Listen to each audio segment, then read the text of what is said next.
Տեսանյութերի այս շարքը ներկայացնում է լաբորատոր սարքավորումներ ու նյութեր և դրանց կիրառմամբ լաբորատոր աշխատանքներ թվային գիրագիտություն և համակարգչային գիտություն, ֆիզիկա, քիմիա, աշխարհագրություն, կենսաբանություն առարկաներից։ Աշխատանքն իրականացվել է Համաշխարհային բանկի կրթության բարելավման ծրագրի լրացուցիչ ֆինանսավորում վարկային ծրագրի շրջանակներում, Կրթության, գիտության, մշակույթի և սպորտի նախարարության կրթական ծրագրերի կենտրոնի պատվերով, զանգահրատարակչության և Բարսարդ ընկերության հետ համագործակցությամբ։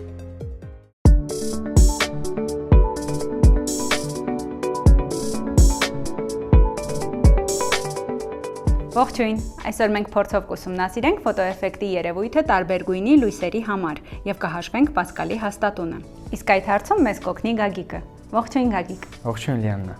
Ֆոտոէֆեկտը էլեկտրամագնիսական ճառագայթման, ֆոտոնների, կլանման հետևանքով նյութից էլեկտրոնների առաքման երևույթն է։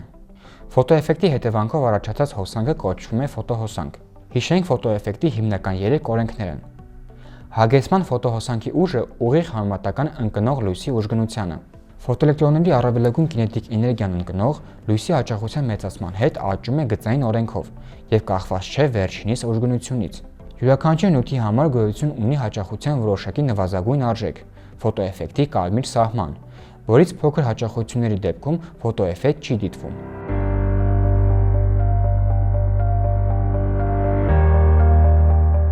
Ֆոտոէֆեկտի երևույթը դիտելու, ինչպես նաև Պլանկի հաստատունը որոշելու համար մեզ անհրաժեշտ են հետևյալ սարքավորումները։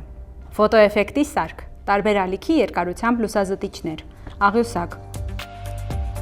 Ֆոտոէֆեկտի սարքը լաբորատոր փորձարարական համալիր է, որը թույլ է տալիս ուսումնասիրել ֆոտոէֆեկտը և դրա միջոցով որոշել Պլանկի հաստատունը, կիրառելով տարբեր հաճախությունների լույս։ Սարքը բաղկացած է հետևյալ հիմնական մասերից։ Լույսի աղբյուր արտադրում է լուսային ճառագայթ, որն ուղղվում է դեպի ֆոտոէլեկտրական խողովակ։ Ֆոտոէֆեկտ առաջացնելու համար անհրաժեշտ է արտաքին լույս, որոշակի հաճախությամբ։ Հիմքային ռելս։ Սա սարքի տարբեր բաղադրիչների մեխանիկական հիմքն է, որը թույլ է տալիս դրանց տեղաշարժը և հավասարեցումը։ Ճառագայթի ուղղությունը ճշգրիտ ապահովելու համար լույսի աղբյուրն ու ընդունիչը պետք է լինեն նույն ուղիղ գծի վրա։ Չափման սանդղակ օգնում է ճշգրիտ չափել լուսային աղբյուրի և ընդունիչի միջև հեռավորությունը։ Զտիչի պահոց տեղադրվում է տարբեր գույների զտիչներ լույսի ալիքի երկարությունը փոփոխելու համար։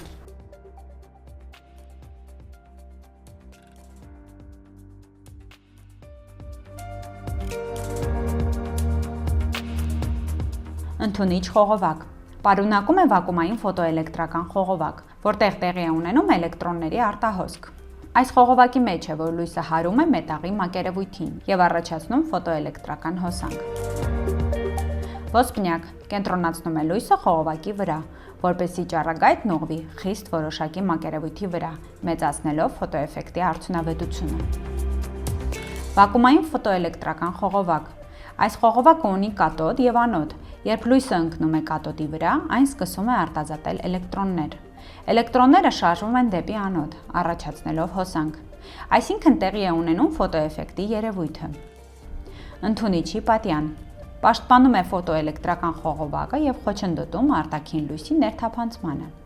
Ցանկացած ոչ ցանկալի լուսային աղբյուր կարող է խաթարել չափումները։ Թվային էկրան ցուցադրում է կամ հոսանքը, կամ լարումը կախված ռեժիմից։ Ցուցադրման ռեժիմի անջատիչ ընտրում է չափվող ֆիզիկական մեծությունը, լարում կամ հոսանք։ Փորձի տարբեր փուլերում անհրաժեշտ է չափել կամ հոսանքը, կամ լարումը։ Հոսանքի բազմապատկիչ լույսի ինտենսիվության կարգավորիչ կարգավորում է լույսի աղբյուրի պայծառությունը։ Լույսի ինտենսիվության կարգավորիչ կարգավորում է լույսի աղբյուրի պայծառությունը։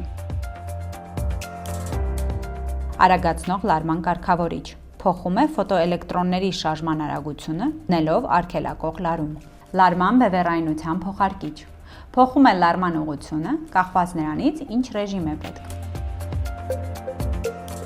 Գլխավոր անջատիչ միացնում և անջատում է սարքը։ Էներգիայի ինդիկատոր ցույց է տալիս, որ սարքը միացված է։ Երբեք չուղղել լուսային ճառագայթները ֆոտոխողովակի անոդի վրա։ Սարքի երկար և անխափան աշխատանքի համար փորձից հետո միշտ փակ պահել մտնեցված խցիկը։ Աշխատանքի ընթացքում լուսավորվող լամպը բավականին տաքանում է, ինչից նույնպես անհրաժեշտ է զգուշանալ։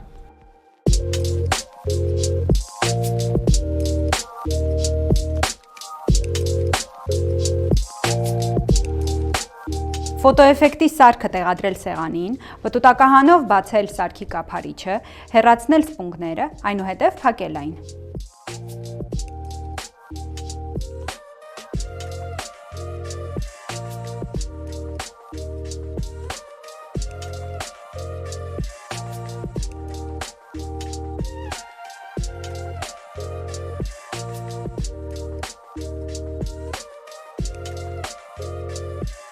Միացնել հոսանքի աղբյուրից։ Միլիամպերաչափի պտտվող կարգավորիչը տեղադրենք X0.001-ի վրա, որպեսզի հնարավոր լինի գրանցել շատ թույլ հոսանք։ Ֆոտոխցիկը փակենք 850 նանոմետր երկարությամբ ինֆրակարմիր լուսազտիչով։ Լարման ուղղությունը կարող ենք կարգավորել դրական կամ բացասական ուղղությամբ։ Այս փորձում մենք որպես օրինակ կընտրենք լույսի բացասական ուղղությունը։ Ուժգնությունը դնենք միջին արժեքի վրա։ Էկրանը կարգավորենք, որպեսզի ցույց տա հոսանքի ուժը և փոփոխենք լարումը։ Տարբեր լարման արժեքների դեպքում տեսնում ենք, որ միլիամպերաչափի ցուցմունքը չի փոխվում։ Սրանով մենք համոզվում ենք, որ այս դեպքում չկա ֆոտոէֆեկտ։ Այժմ ապահովենք լույսի հոսքը տարբեր նանոմետր երկարությամբ լուսազտիչների օգնությամբ։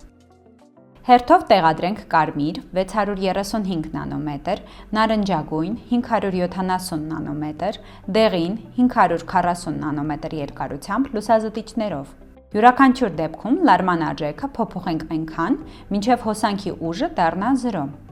Լարման այդ արժեքը կոչվում է կասեցնող լարում։ Գրանցենք դրան կաղյուսակում։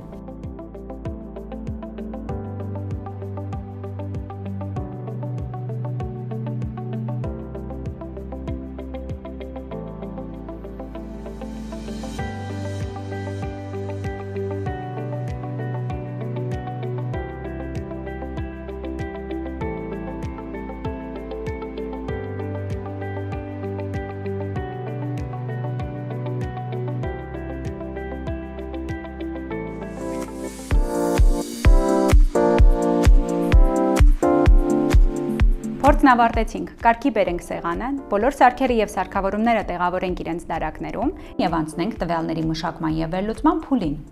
Առաջին աղյուսակում գրանցված տվյալների հիման վրա հաշվենք գույներից յուրաքանչյուրին համապատասխան հաճախությունը ըստ V-ուն հավասար է C-ն բաժանած լյամբդա բանաձևի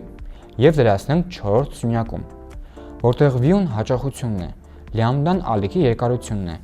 C-ն լույսի արագությունն է, C-ն, ինչպես գիտենք, հաստատուն մեծություն է և նրա արժեքը 3.10-8 աստիճան մետր վարկյան է։